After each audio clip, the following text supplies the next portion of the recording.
காதல் என்பது கண்ணால் பார்க்கும் அழகு அல்ல, அது உள்ளம் உணரும் நம்பிக்கை. ஒரு வாழ்க்கையை உருவாக்கும் சக்தியும் அதுதான். அதே வாழ்க்கையை உடைக்கும் சக்தியும் அதுதான். இந்த கதை காதலின் கதை இல்லை, நம்பிக்கையின் கதை. உறவின் சோதனை, ஒரு தவறான நுழைவு ஒரு வாழ்க்கையை எப்படி சிதைத்தது, அதே வாழ்க்கையை எப்படி மீட்டது. அரவிந்த் ஹஸ்பண்ட், பொறுப்புள்ள கணவன், குடும்பத்தை வாழ்க்கையாக்கியவன். மீனா ஒய்ஃப், அன்பு, உணர்ச்சி, நம்பிக்கை அதிகம் கொண்ட மனைவி. கார்த்திக் தேர்ட் பர்சன், வெளியில் நல்லவன், உள்ளே விஷம். அரவிந்தும் மீனாவும் காதலால் கல்யாணம் செய்தவர்கள் இல்லை, ஆனால் கல்யாணம் செய்த பின் காதலிக்க ஆரம்பித்தவர்கள். மீனா, உங்க கூட இருக்கிற ஒவ்வொரு நாளும் என் வாழ்க்கைக்கு வரம். அரவிந்த், நீ இல்லாத வாழ்க்கை எனக்கு தேவையில்லை மீனா.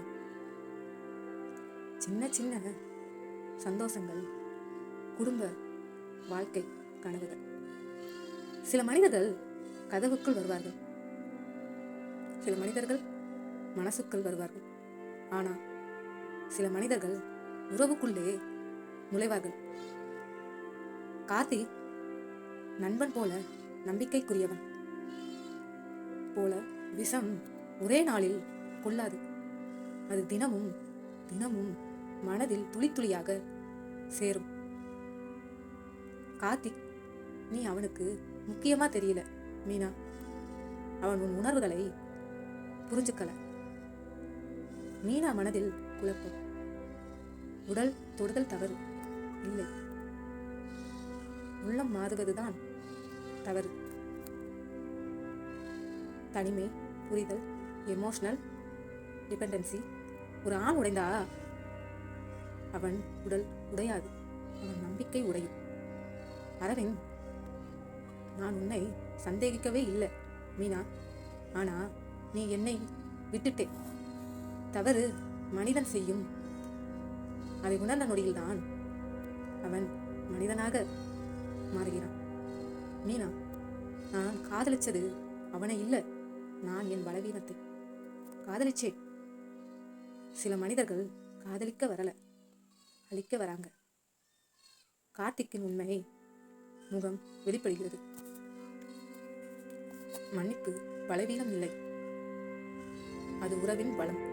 அரவிந்த், தவறு செய்த மனசை விட மன்னிக்கும் மனசு பெரியது. ஒரு மூன்றாவது மனிதன் ஒரு வீட்டுக்குள் நுழையலாம், ஆனா ஒரு உறவுக்குள் இருக்கலாமா இல்லையா, அதை தீர்மானிக்கிறது கணவன் மனைவியின் மனசுதான். ஒரு தவறு வாழ்க்கையை முடிக்கலாம், ஒரு மன்னிப்பு வாழ்க்கையை தொடங்கலாம். உறவு என்பது உடல் சேர்க்கை அல்ல, உள்ளம் இணைவு. உள்ளம் இணைந்தால் உலகமே பிரிக்க முடியாது. காதல் என்பது கண்ணால் பார்க்கும் அழகு அல்ல, அது உள்ளம் உணரும் நம்பிக்கை. ஒரு வாழ்க்கையை உருவாக்கும் சக்தியும் அதுதான்.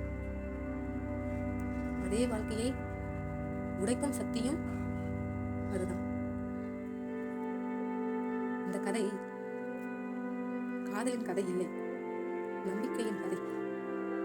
உறவின் சோதனை, ஒரு தவறான நுழைவு ஒரு வாழ்க்கையை எப்படி சிதைத்தது, அதே வாழ்க்கையை எப்படி மீட்டது.